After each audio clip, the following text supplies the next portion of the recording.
Hi, welcome to my platform for Sensor Academy, either the Facebook page or the YouTube channel. If it is your first time on this particular platform, especially for the YouTube channel, kindly hit on the subscribe button, turn on the notification bell in order to get notified when next I post a new video. If you're watching this on my Facebook page, share the video, leave a comment, and tag others that may find this same video very much beneficial. In today's tutorial, we're going to talk about Mathematics Paper 2 exam preparation by focusing on a 2023 GCE Mathematics exam question from section B, question 7, which was under the concept of trigonometry. And the question says, the diagram shows the positions of three towns, P, Q, and R. PQ is 7.1 kilometers, PR is 23.8 kilometers, and angle RPQ equals 92.7 degrees. So if you can observe from the diagram, we can see that we've been given two sides, and these two sides are able to create an angle, which means when we are given two sides and an angle, to find the length of the remaining side, we are to use cosine rule. And cosine rule is also applicable where you're given three sides in order to find the possible angles. So let's begin. So here, the first question is, calculate the distance RQ to two decimal places. Very, very important is something to consider, and that is if this is P, then the capital letter under trigonometry simply refers to an angle. So we're going to put that is small letter p here. And if this is Q, we're going to put that is a small q. If this is R, we're going to put that is a small letter r. The small letters are able to simply mean the distances covered. And then on the first one, we're trying to say calculate the distance RQ to two decimal places, RQ. So it's more like we're finding distance P. So if we're able to find distance P, the first and the foremost is to ensure that since this was 7, then A, Roman numeral 1, if we're finding P, we're going to say that is P squared equals to, we're going to add the given sides, which is Q plus R squared, and then minus, these are two sides, so say 2QR or 2RQ. Then we're going to say cos, then the angle is at P. So this is our formula. Then secondly, we're going to substitute.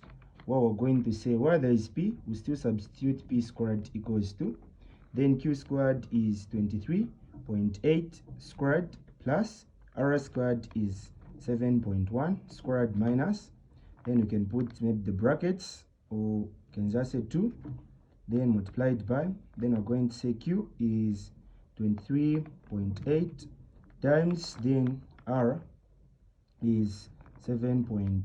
That is 1, and then we're going to say cos. Then where there is P, we're going to substitute the actual angle, which is 92.7 degrees. And it is at this stage that we're going to use a calculator. So the first and the foremost is we're going to say 23.8 squared plus 7.1 squared. So this is able to give us that. So we're simply going to say this is going to result in P squared equals to 16.85. Then to punch the remaining, you have to start with the brackets, and starting with the brackets, we're simply going to say the brackets of, you include this negative here, so you say negative 2 times, that is 23.8 times 7.1, then we're going to say cos, that is 90 2.7 close brackets, then it gives us a positive value. Make sure that when punching you bracket them for the purpose that if the answer is negative, the calculator will indicate. If it is not negative, the calculator will also indicate. So this is 159. So I'm going to say plus, then we're going to say this is 0.920096008, and then we're going to add. So we're going to say p squared equals to, so to this answer we're just going to say plus, then we're going to add this one 616. We're going to add 616, that is 0.85. So if we add that, it's going to give us this new value, which is 632.7700961. So I'm avoiding premature rounding off because I can only round off on the final answer. So I'm going to say the square root of p, the square root of this one. So we're going to say this is going to become p equals, then the same answer that we had, we can just press on the square root, and then this is going to give us, that is 25.15. And the question was saying correct to 2 decimal places. So correct to 2 decimal places, it simply means after this point we're going to count 1, 2. 2 decimal places, it means after the decimal point we are to pick 2 numbers. So here we're going to say 1 with another 5, but this 4 cannot be used as a rounding figure because it is less than 5, so it is 25.15. So the answer here is 25.15, and it was in kilometers. And having done that, it means we've answered the question. The first important thing was to understand that we are using cosine because we are given 2 sides, and these 2 sides were making an angle. So we said p squared equals to 23.8 squared plus 7.1 squared minus 2 times 23.8 times 7.1. Here you don't square, then you say cos the answer. Then p squared equals, having found these values we added, but since this p was squared, in order to find the correct or the final answer, we needed to square root the p in order to get rid of the square. So p equals 25.15 kilometers. So then we move to the other question. And the other question is trying to say find the area of the triangle PQR. So to find area of a triangle, so this is Roman numeral 2, we're going to say area equals to, we say half, then we will identify 2 sides that we are given and which we are making an angle. So if we can check, the sides that were given were Q and R. So we're going to say half P, then half Q, then R. Then under area we use sine. Then the sine was on the angle of P. So I'm going to say area equals to 1/2 times Q was 23.8 times R was 7.1. Then we're going to say sine. The angle was 92.7 degrees. And upon reaching this stage, we're going to say this is the same as 0.5. So we're going to say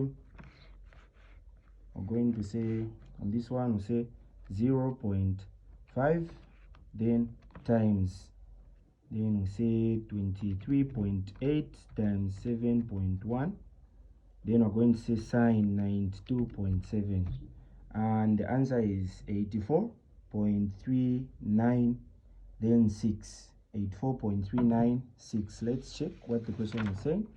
So in this case, we're going to give the 2 decimal places. So we're going to say 84 point, since this was like 3, 9, and here there's a 6, we can get a 6, add on to this 9, it becomes a 10. So we keep a 0, then we add this one, so it becomes 84.4, 84.40, then we say kilometer squared.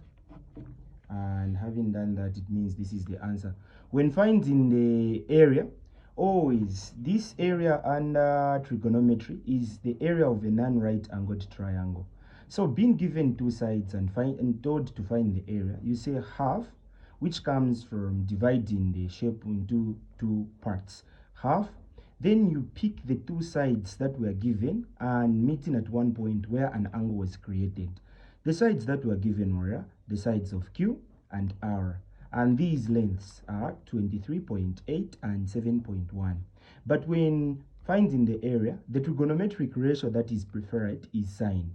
So I'm going to say sine angle, which is sine 92.7 degrees. Having punched that, we rounded off 84.40 kilometer squared. Then we go to this one, which is saying the shortest distance from P to RQ. So from P to RQ. So what it is that when they tell us to say find the shortest distance, this, which is going to have two letters, becomes our base, or the last combined type of letters as a length is going to give us that is the base. So in order to find shortest distance, you need to obtain the correct value for area. So what do we do? Here we're going to say to find the shortest distance, we're going to say shortest distance is going to be equal to, so I can just put that is the semicolon. I'm going to say area equals, when we create the shortest distance, we're going to find that the shortest distance, in order to be created here, this is just the height. So it means we've got the base and we've got the area that will be divided into two parts. So the type of the formula that we will apply is the formula for area of a right angled triangle, which is half BH, because it is making a 90 here. So which means to say we're simply going to say area equals to half BH. The base is the one that was mentioned to be, that is RQ. So our base here is going to be this one. So our base is RQ of P from RQ. So which means this is our base. So RQ, of which we found the value, which was like 25.15.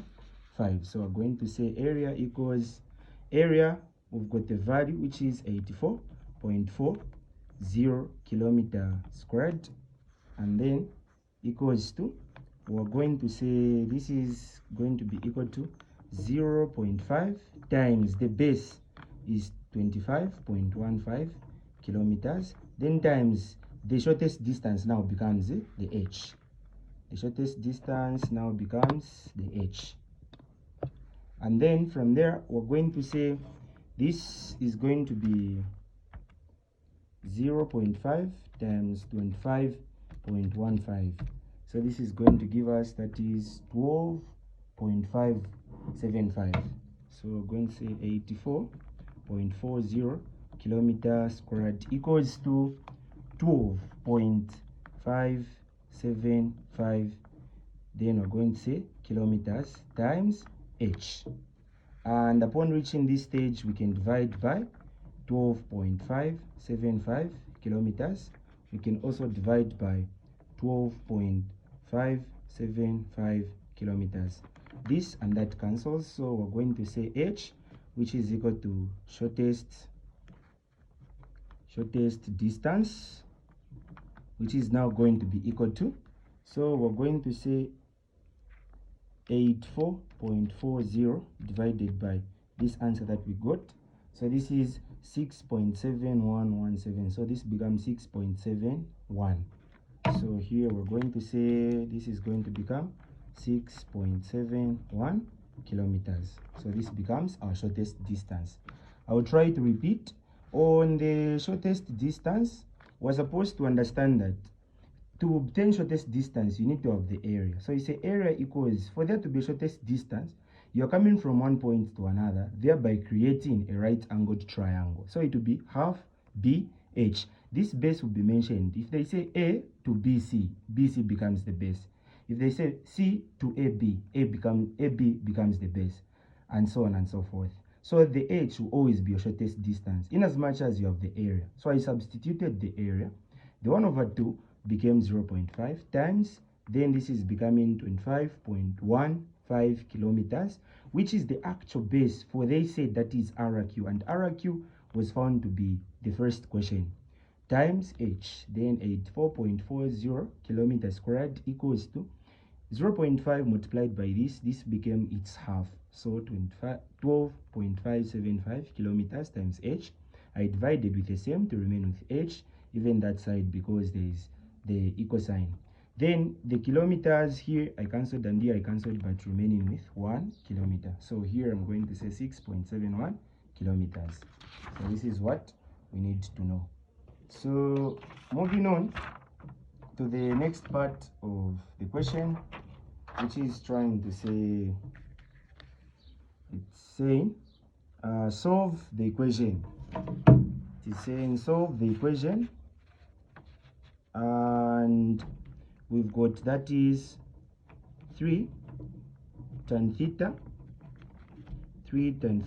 equals to, that is 89, and then they've given us the range, which is 0 up to 180 degrees. So the first step is we're going to divide over 3. We'll divide by, that is 3. Then we're going to say 3 and 3 cancels, so that we may be able to have, that is tan theta equals to, then I'm going to say 89 divided by 3. So 89 divided by 3 is going to give us 29.7. So I'm saying 29.7. So it's giving us 29.7. Then we're going to say theta equals to, we're going to cross over this tan to the other side, which is going to become tan inverse of 29.7. So theta equals to, we're going to say shift, then we'll press on tan, then we'll say 29.7.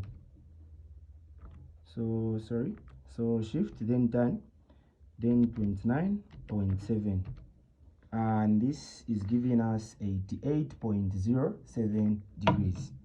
So we're going to say 88.1 degrees, because on the first page it says if the degree of accuracy is not specified in the question, give your answers in angles correct to 1 decimal place. So given to 1 decimal place, I'm saying 88.07, so which means 88 point, since this 7 is more than 5, I'm going to get a 1.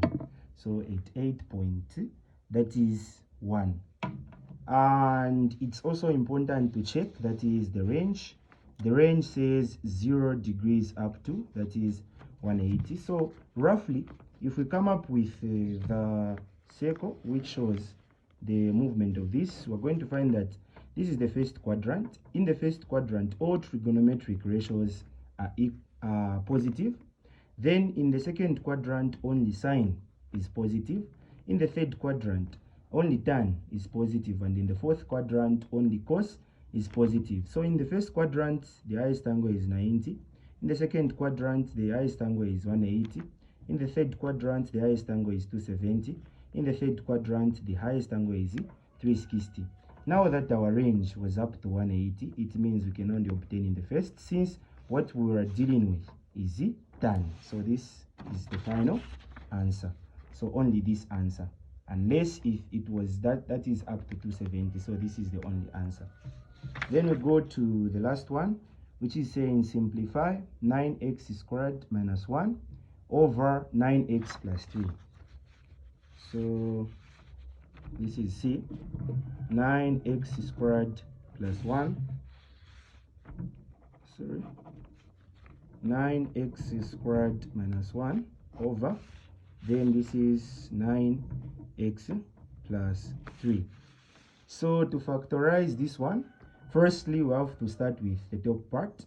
So what is common at the top part is 1. Either we can start with a 1, or we can just reduce 9 and 1 to their square roots. So we're going to say the square root of 9, that is 3, which is 3 squared, and then we maintain x squared minus the square root of 1 is 1, then squared over. What is common here is 3, then we say 3 into 9. It's going to give us, that is a 3, then we remain with x plus 3, that is into 3, we're going to get a 1. Upon reaching that stage, we're going to say 3 squared x squared minus 1 squared. It means everything is appearing twice. We can factorize by writing separately. So we can say 3 x minus 1. Then we're going to say 3x plus 1. Then here we're going to remain with 3. Then open brackets, 3x plus 1.